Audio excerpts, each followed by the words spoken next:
3 years ago, Activision rebooted their most popular Call of Duty sub-series, Call of Duty Modern Warfare. 2019's version of Modern Warfare was different compared to the past releases. It was the first time in years that care was being shown to a COD game with a new engine, weaponsmithing, field upgrades, animation, etc. The game was pretty successful, and while the game has some undeniable qualities, it would be foolish to deny that the big reason for that success stems from the first inspiration. Call of Duty 4 Modern Warfare is 15 years old. Do you feel old yet?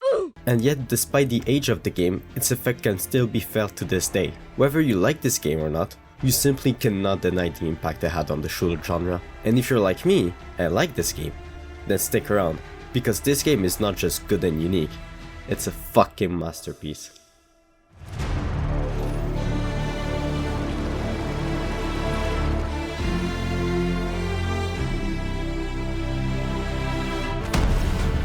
On your feet, soldier! We are leaving! Vanish!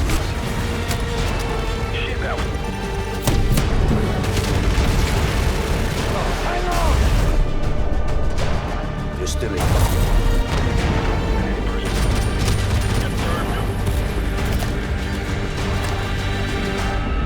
Everyone, hang on!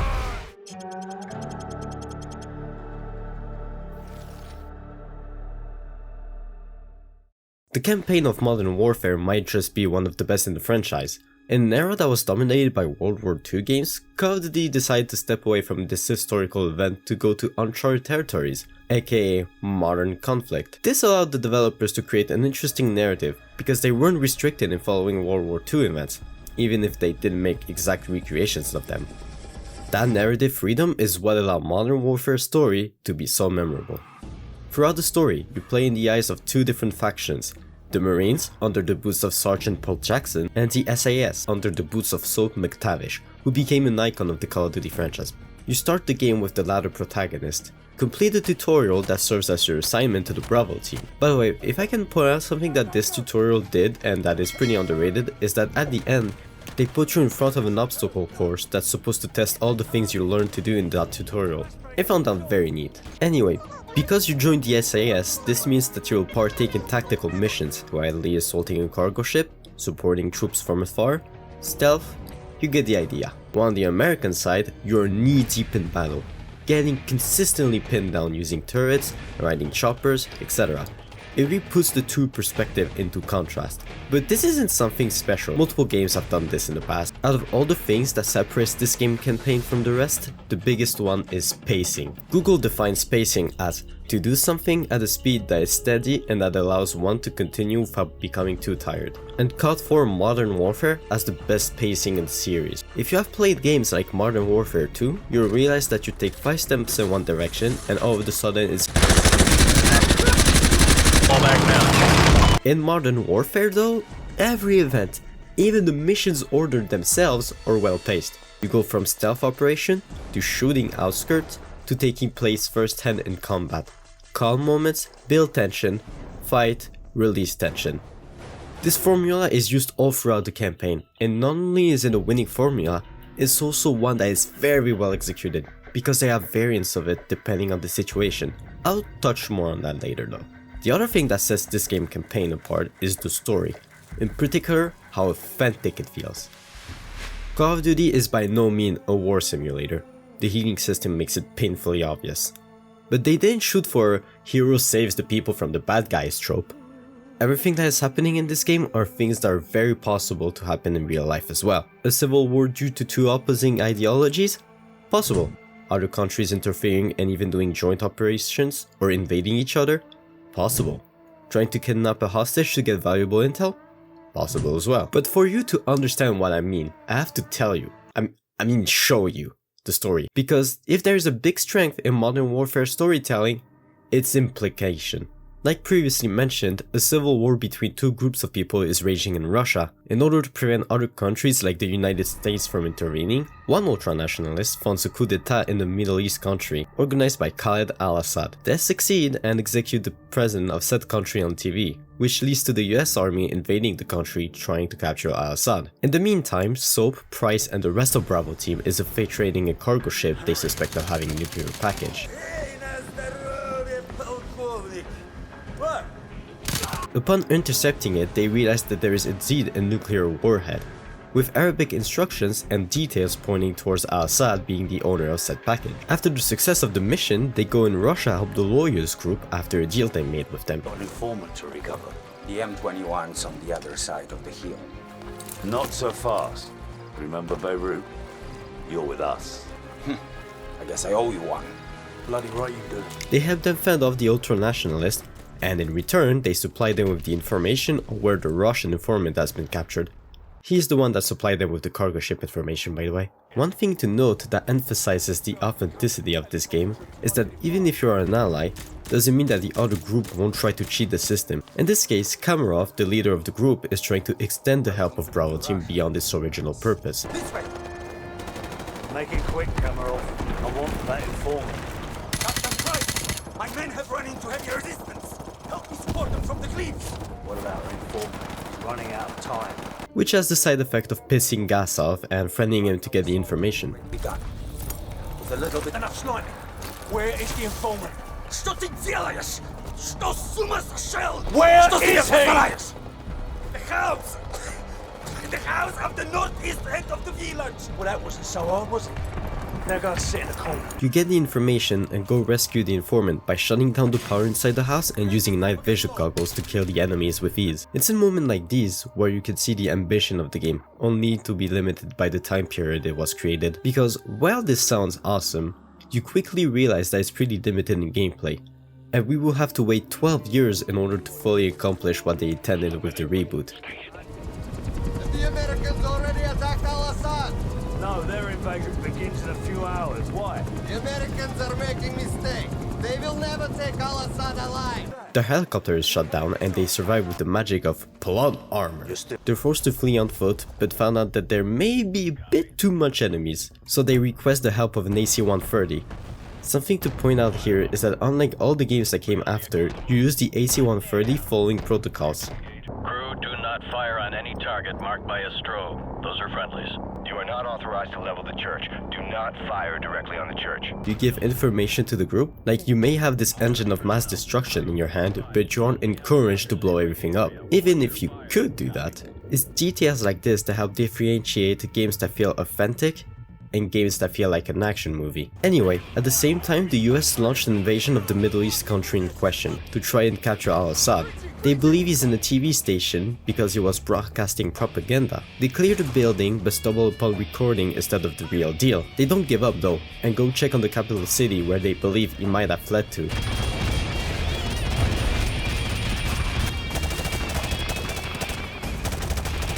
SEAL Team 6 has located a possible nuclear device at Al-Assad's palace to the west. An escort is shut down and you go out to help her. Request permission to initiate search and rescue, over. Copy 2-5, be advised, you will not be at a safe distance in the event that nuke goes off. Do you understand? Roger that. We know what we're getting into. Paxton, pull her out of there and get back to the LZ. Do it.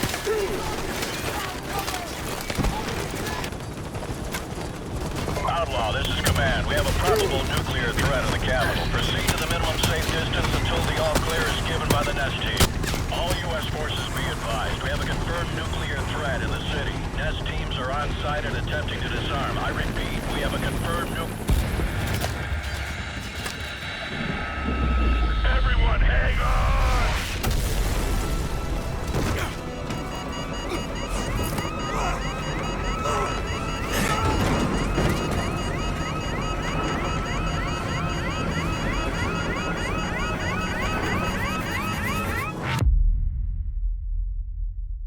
You know, in hindsight, it was very obvious what was going to happen.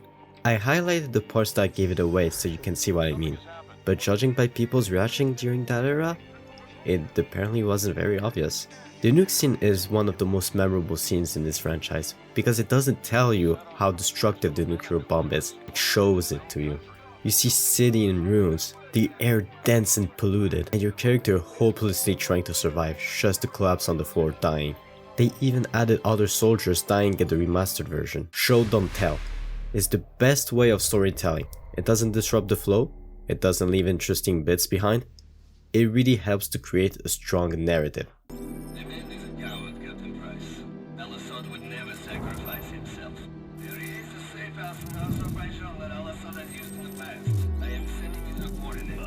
We want all Assad alive. He's no good to us dead. Let's go.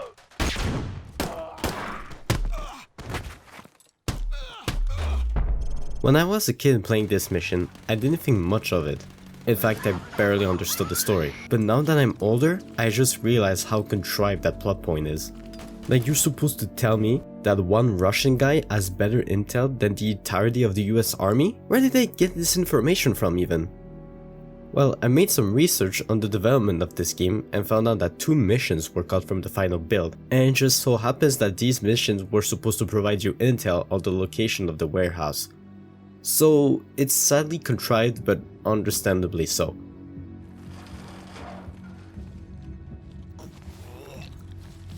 Sir, it's his cell phone.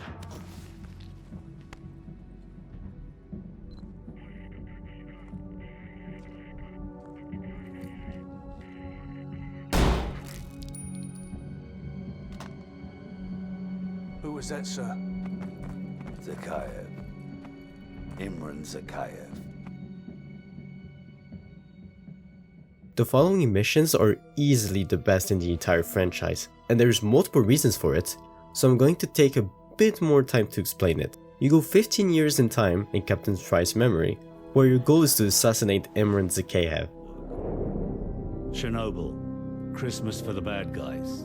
Even a decade later, a lot of them still used it to get their hands on nuclear material. A lot of them, including one, Imran Zakhaev. Of course, we couldn't just let that happen. Cash for spent fuel rods. That's one hell of a recipe for destruction. It was the first time our government had authorized an assassination order since the Second World War. I was under the command of Captain Macmillan. But you're only 2 people trying to infiltrate the point of exchange, meaning that engaging in fire battle is unwise. So paired up with ghillie suits, you make your way to the heart of Chernobyl.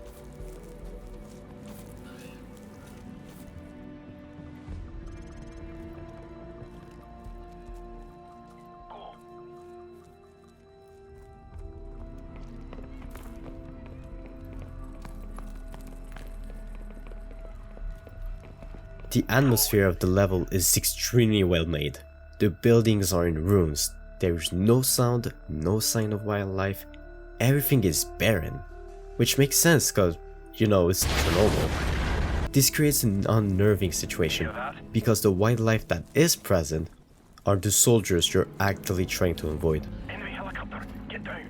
All of this is complemented by a soundtrack that conveys the mission situation. Go.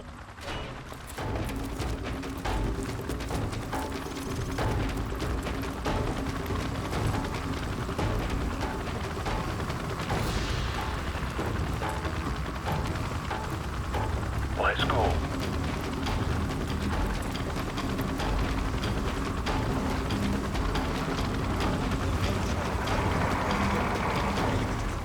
You wouldn't listen to this outside the game, but it does a very good job at putting you in the feel of the moment. The heavy drums reminding you of what could happen if you were to get exposed. All of this before going down in intensity, indicating that you're safe. For now.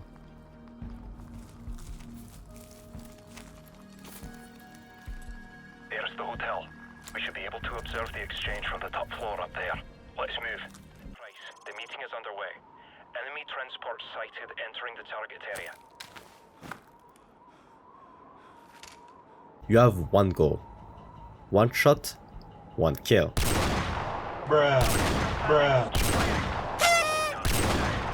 It's time to move! We'll have to take a shortcut. Follow my lead.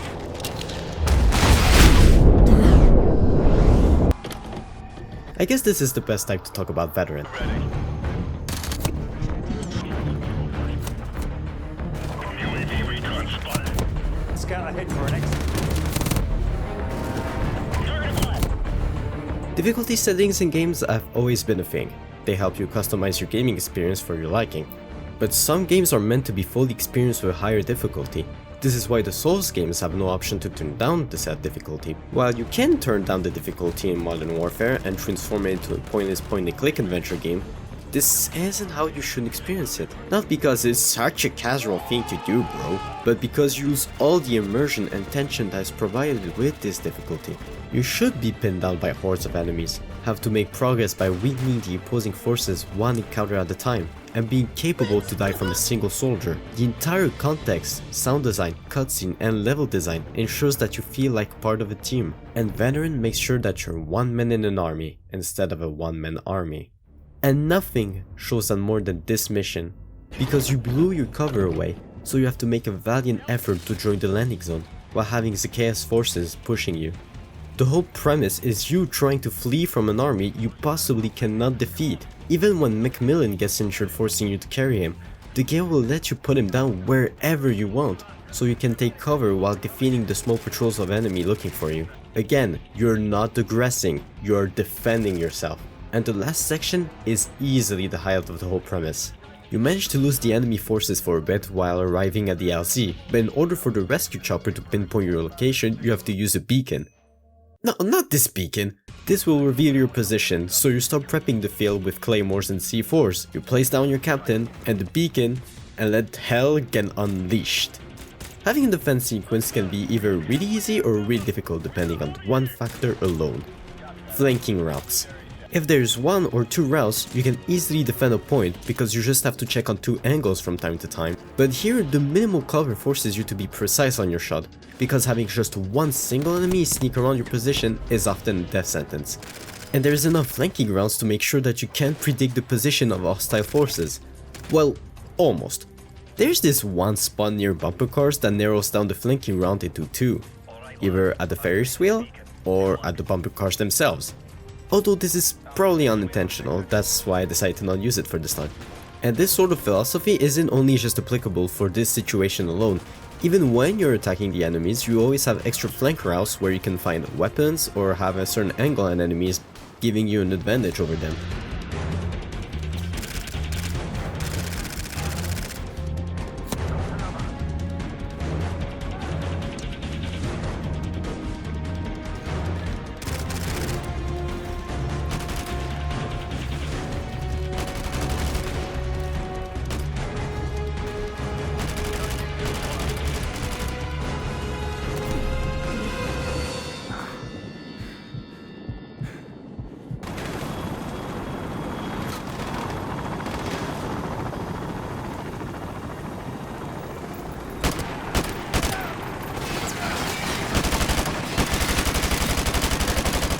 Imagine if I were to play those missions in easy or normal difficulty. I would have zero reason to fear my opponents or take this mission seriously, so if you ever play this game, play it on veteran, or on hard at the very least. Anyway, back to present time, and I feel like this mission isn't talked about a whole lot even though it's really good. Quick reminder, you're still in hostile territory and have just killed al-Assad. Naturally, the ultra-nationalists will want to rescue him, at least what's left of him.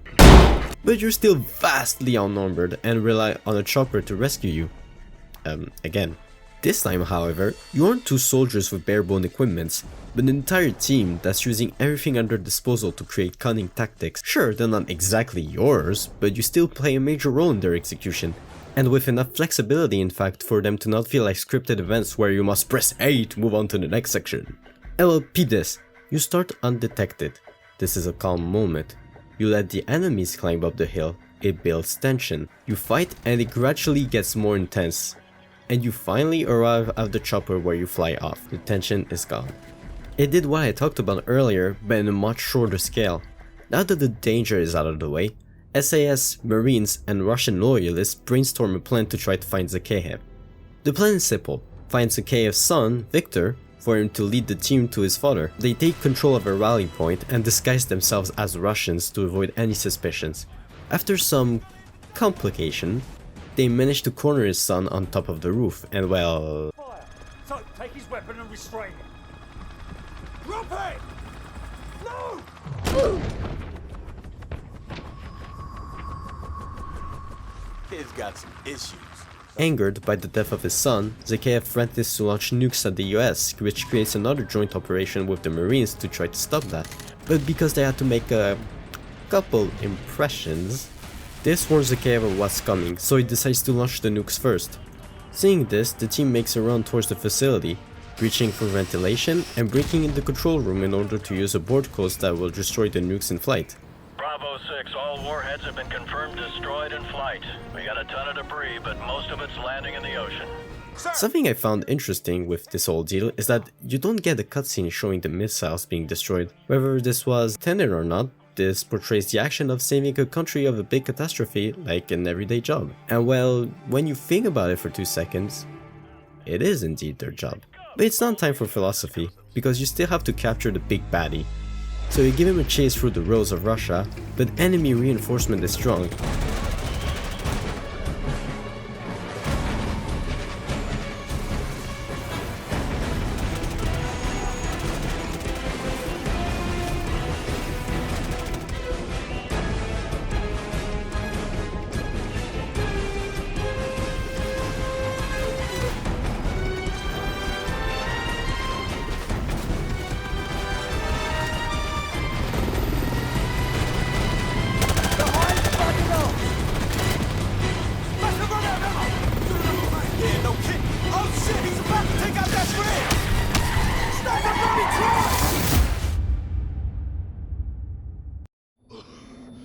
The bridge isn't gonna hold! Move, move, move! Mate, this is Bravo 5. We are under heavy attack on the highway bridge. Guys, give me a sit rep on those helicopters! Captain Fry! We're on our own, sir!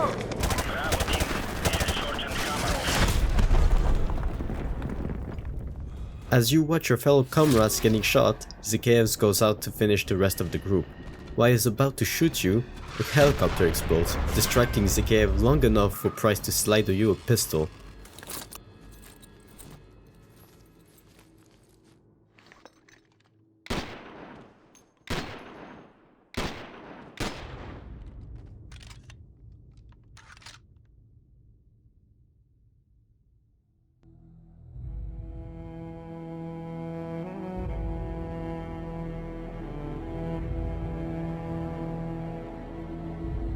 Shortly after, Kamarov comes and rescues the few remaining survivors. What I found to be a really nice touch is that despite the main objective being accomplished, the game doesn't celebrate it. After all, the US lost 30,000 men, Bravo team lost members that you were attached to, and instead of getting recognition, the media covers up everything. Incidents like the nukes, even the cargo ship.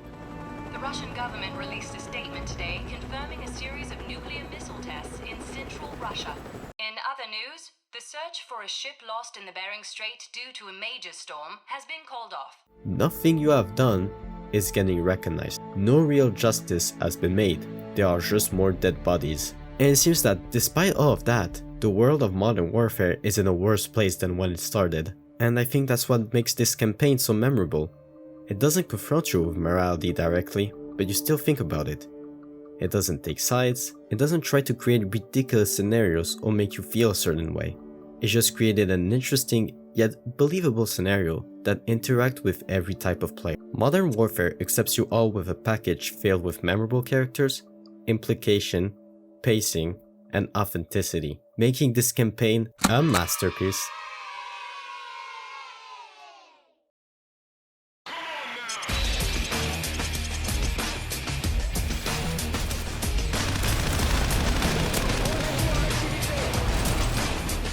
You probably played a multiplayer shooter in your life. Whether it was tactical, arcade, or realistic, I've been my entire existence that I had at least one of those things. A custom class, perks, attachments, challenges, weapon skins, kill streaks, and a progression systems with experience point. All the things I just listed arise with Call of Duty Modern Warfare. And it's hard nowadays to find a game that doesn't have one of those things. And for very good reasons. Because all of this proved to be features liked by so many people that playing a game without one feels extremely dated or extremely lazy. But wait, there's more. 16 maps, 12 playlists with modifiers.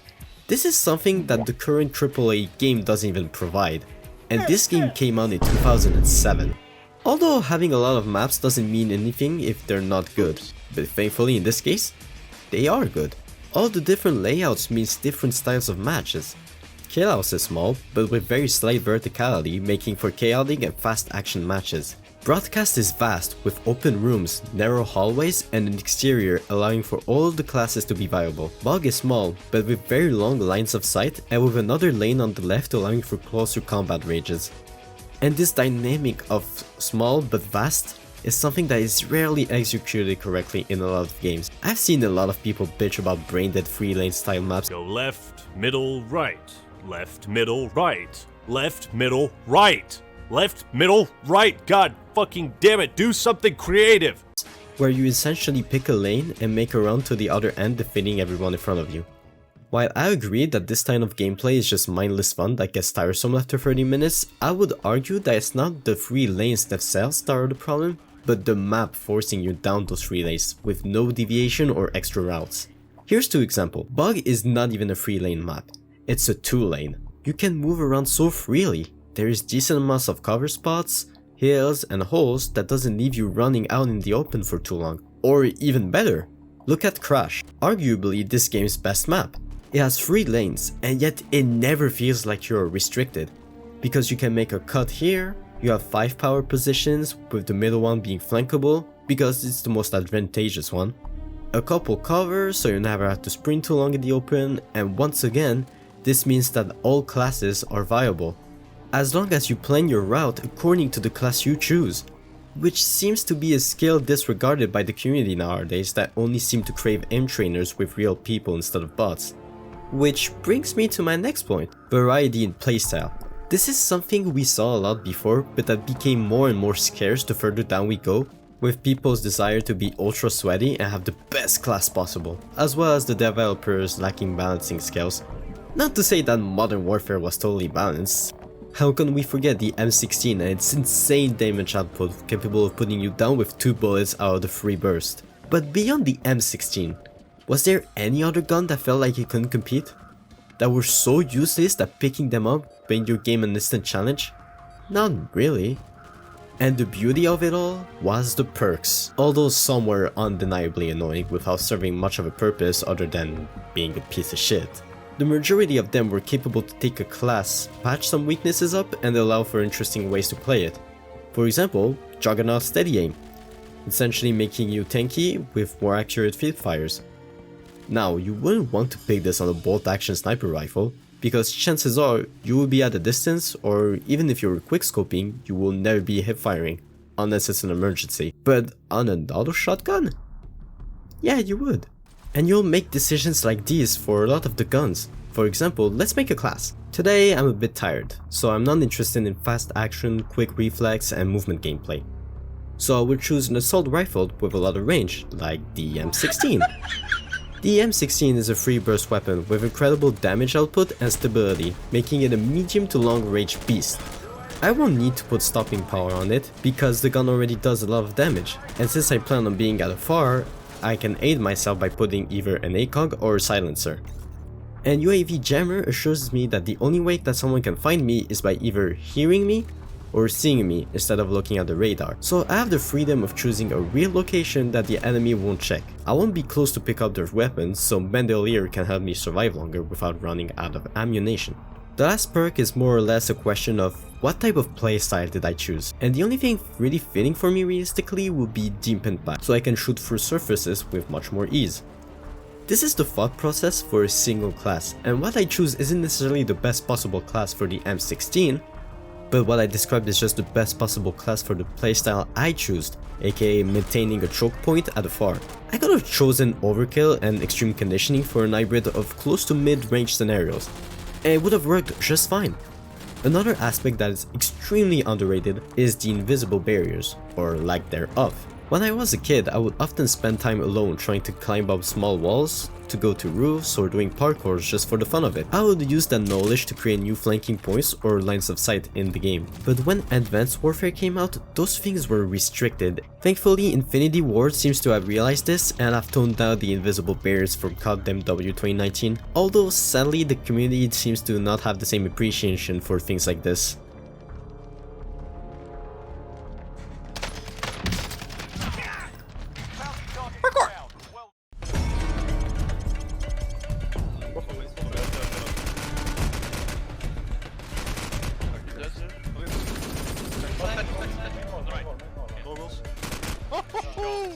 If you watched my Rainbow Six video, you may remember that I briefly talked about a competitive version of Modern Warfare called Pro Mod. I didn't spend too much time on it because ultimately the scene is dead, it has been for a long time. But at the time, it was directly competing with CS Source and has had its following at this time. But what exactly is it? Obviously it's a mod. The goal was to alter the game for it to be more competitive by restricting the options in custom classes for it to be more competitive, meaning no martyrdom, nor last stand. This may sound whack, but remember that at the time, there was barely any tactical search and destroy games, and the only available ones were CS Surge, which isn't bad, but some aspect of it made it less competitive than its predecessor, CS 1.6.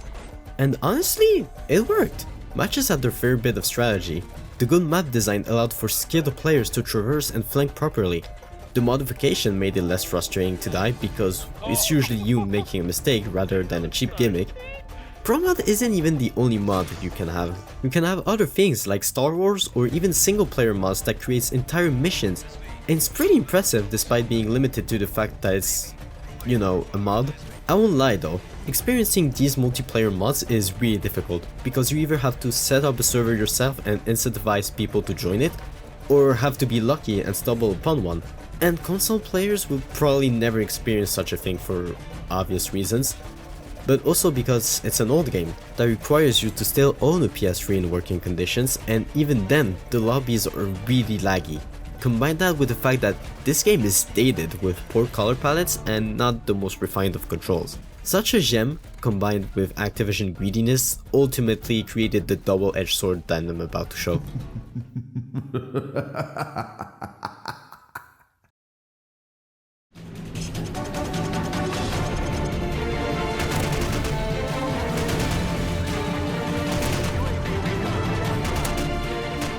If you haven't noticed, my multiplayer footage mostly consisted of the original Modern Warfare. And well, there's an explanation for that. But I'll get into it. Some of you are probably gonna hate me for saying this, but this remaster is probably one of the best ones out there. What the fuck? Not just because it upgraded the resolution, lighting and graphics of an already amazing game to make it look straight up gorgeous at times, but because the amount of care put into it is clearly visible. They added new animations, remixed the sound design,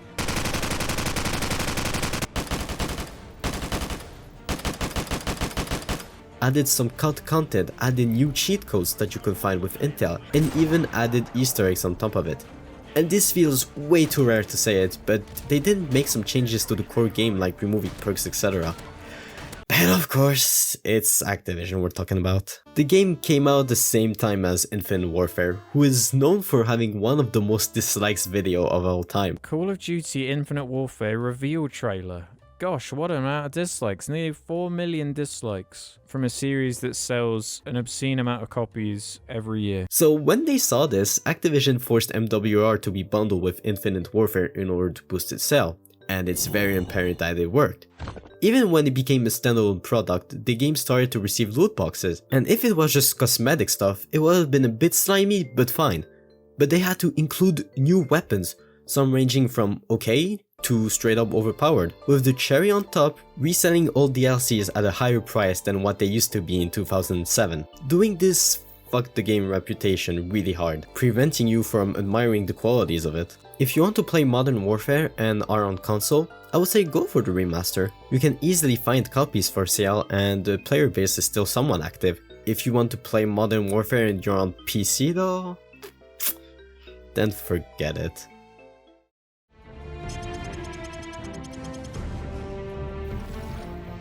You know, when I planned to make this video a couple months back, I expected it to pretty much say that Modern Warfare was a good Call of Duty that innovated on the shooter genre. In fact, I scrapped the 12-page script I already had after playing it and finishing the Rainbow Six video. But now, I don't even think that's being fair to the game. The campaign is authentic, well-paced, with an insane narrative that managed to group everyone under something they can appreciate. The multiplayer is not only a catalyst that led the way to shooters today, but it still holds up with great value even to this day, while also allowing other developers to take that formula and twist it the way they want to. And this is why Call of Duty 4 Modern Warfare is a masterpiece. Thank you for watching. If you like this video, please subscribe, like and comment what you thought about this game. I tried making this video as clean as possible since, you know, I made a promise a while back, so I hope you enjoyed it. Have a nice day.